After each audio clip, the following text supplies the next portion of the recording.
Je m'appelle Olivier Delbar, je suis professeur à l'ESCP Europe et je suis responsable des projets, programmes autour du développement durable et de la responsabilité sociale de l'entreprise.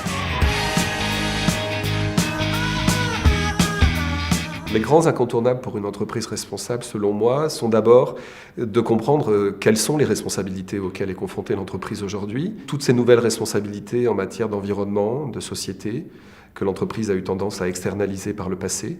Donc ce qui est important aujourd'hui, c'est de faire un bon diagnostic.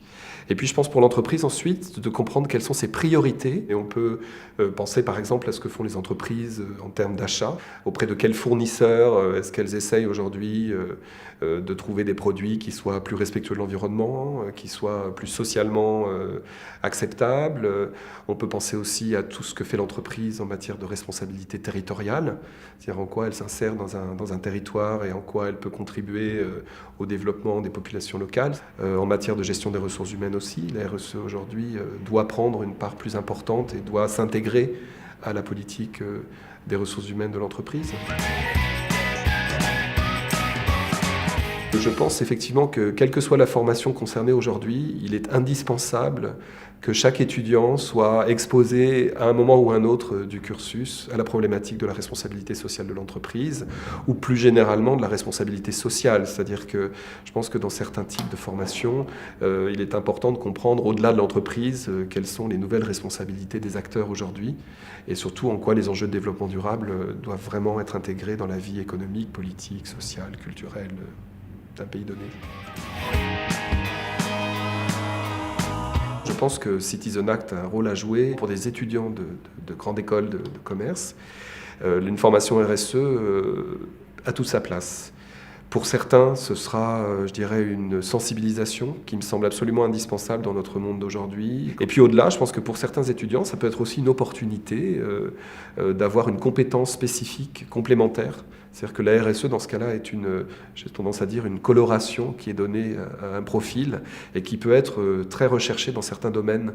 En tout cas, il est pour moi indispensable que les entreprises contribuent, comme le fait la Société Générale pour Citizen Act, que les écoles contribuent afin que tout étudiant, notamment d'école de commerce, aujourd'hui, soit sensibilisé et surtout comprenne quels sont les enjeux, c'est-à-dire perçoivent la pertinence véritable de la RSE. Alors, les règles qui garantissent le succès d'une démarche RSE, je pense, tout d'abord, une bonne phase de diagnostic, comme je le disais, une bonne compréhension des enjeux. Et puis, au-delà de ça, je pense qu'une démarche RSE, elle passe nécessairement par la recherche d'un objectif commun. C'est-à-dire qu'une démarche RSE ne passera jamais si elle se heurte à des résistances trop fortes. Donc, il s'agit de conviction, il s'agit de trouver un enjeu collectif.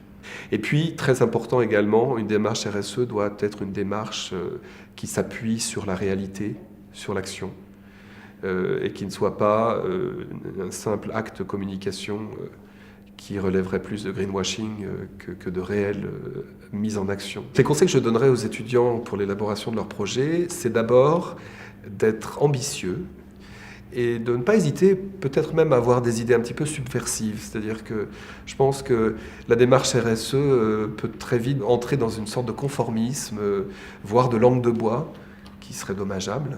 Donc je leur dirais de ne pas hésiter à oser proposer des innovations importantes, tout en ayant bien compris quel est le périmètre de l'entreprise, de la banque, quelles sont ses fonctions, quels sont ses enjeux, quelles sont les spécificités du secteur, et puis essayer d'avoir une vision prospective, c'est-à-dire essayer d'imaginer le monde dans 10 ans, dans 20 ans, et d'imaginer comment une banque, notamment, se positionnera, quel sera son rôle dans la société et quelle relation elle aura avec les autres parties prenantes.